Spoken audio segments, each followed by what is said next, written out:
বেচা মান না, এখানকার ক্যান্ডিডেট কিন্তু ঠিক আছে, কাজ ঠিক করে, কিন্তু পিছনে প্রচুর কালি। টাটা হলে এখানে হাওয়াটাই আলাদা হয়ে যেত হয়েছে, কিন্তু কাটমানি হয়েছে, এই তো টাকা রাস্তা তো অর্ধেক টাকা ইনভেস্ট হয়েছে। আলু চাষটা আমাদের বেঙ্গল সরকার মমতা ব্যানার্জি নষ্ট করেছে আলু চাষটা। আমরা দেখতে পাচ্ছি দিনের পর দিন সিঙ্গুর বিধানসভা থেকে যে বিজেপি প্রার্থী মনোনীত হয়েছেন তিনি প্রচারে বেরোচ্ছেন, সারা পাচ্ছেন। একজন সাধারণ মানুষ হিসেবে কি বলবেন? আমি সাধারণ মানুষ হিসেবে সবসময় আমি চিনব, তবে তার আগে দুটো কথা বলে নিই। বেচা মান না, এখানকার ক্যান্ডিডেট কিন্তু ঠিক আছে, কাজ ঠিক করে, কিন্তু পিছনে প্রচুর কালি। বেচামার না প্রচুর কালী? হ্যাঁ, কিন্তু মন্ত্রী। মন্ত্রী, সেই জন্যে আমি মন্ত্রীকে চাইছি না, নতুন একজন পাল্টে দেখবো কিরকম হয়। আমরা তো জানি সিঙ্গুর মানে টাটা যে কেন্দ্র, সেখানে শিল্প এবং সেই শস্য, তো সেই নিয়ে মন্ত্রী কিছু করেনি। সেটা তো সিঙ্গুরের জনগণ ব্লান্ডার ভুল করেছে নিশ্চিত। হ্যাঁ, তারপর এখানে টাটা হলে এখানে হাওয়াটাই আলাদা হয়ে যেত, হয়নি, কি করা যাবে, সেটা আমাদেরই দুর্ভাগ্য। সেক্ষেত্রে উন্নয়ন হয়নি বলছেন, রাস্তাঘাট থেকে শিক্ষা।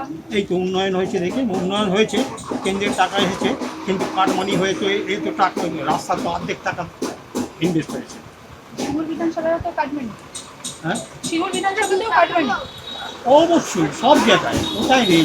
মমতা বন্দ্যোপাধ্যায় বলেন মা মাটির মানুষ সকলের সেবা করি।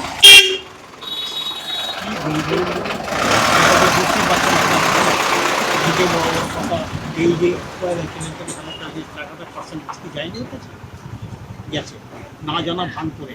হ্যাঁ, তবে মন্ত্রী তো ওদের অনেক উকিল পোষা আছে, ওদের নিজেদের আইনত কিছু যাতে দোষ না হয় সেইভাবে কাজ সিঙ্গুরে উন্নয়ন হয়। হয়েছে। রাস্তাঘাটে উন্নয়ন টেম্পোরারি হয়েছিল, কিন্তু 2 বছর পরে সেই সেই তিমিরই পড়ে আছে। এই দেখুন রাস্তা, এই তো অবস্থা দেখুন। এখানে তো সিঙ্গুর মূলত কৃষি প্রধান অঞ্চল, সেক্ষেত্রে আলু চাষিরা আলু ফলন হয়েছে, আলু চাষিরা দাম পাচ্ছে না। বেচারান মান্না সমিতি বৈঠক করছেন। এই এগেনস্টে একটা কথা বলতে হয়, পাট চাষটা কংগ্রেস সরকার নষ্ট করেছে, আলু চাষটা আমাদের বেঙ্গল সরকার মমতা ব্যানার্জি নষ্ট করেছে আলু চাষটা। কারণ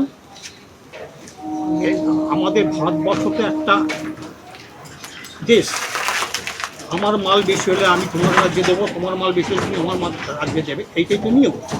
কিন্তু যখন আলু ক্রাইসিস ছিল গত 2 বছর, আলু ট্রাককে ট্রাক বাইরে যেতে দেয়নি, বর্ডারে পড়ে আলু নষ্ট হয়েছে, সেই আলু ফেরত এসেছে, এখানে ব্যবসাদার তো মরে গেছে।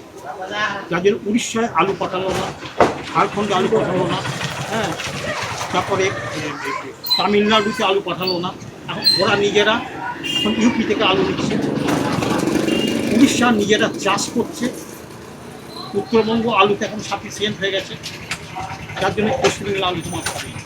সিঙ্গুর কি করলে পরিবর্তন আনবে বাংলায়? হ্যাঁ, অবশ্যই, আমরা তো উচিত, এখানকার যদি লোক যদি সজাগ থাকে তাহলে পরিবর্তন হওয়া উচিত।